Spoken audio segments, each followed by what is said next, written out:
Interrupteur ou disjoncteur différentiel, lequel choisir?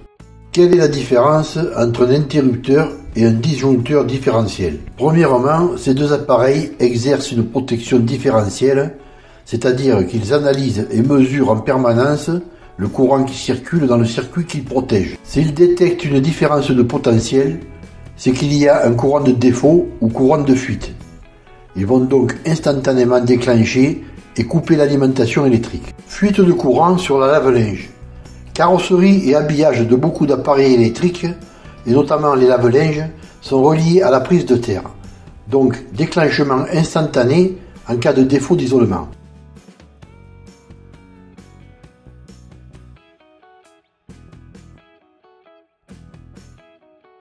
Ils protègent donc tous les deux les personnes contre les risques d'électrisation ou d'électrocution.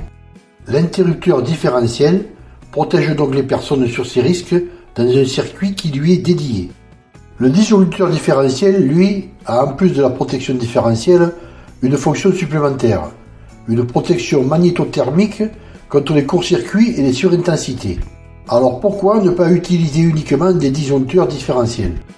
Les normes en vigueur actuellement obligent une protection générale différentielle et thermique en amont d'une installation par un disjoncteur différentiel de branchement de 500 mA.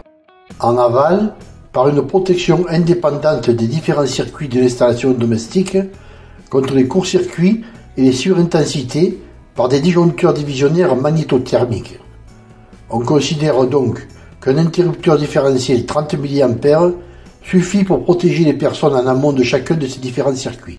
8 disjoncteurs divisionnaires au maximum sous la protection des interrupteurs différentiels. Pour consulter la version écrite et illustrée, rendez-vous sur le blog bâtir-sa-maison.net.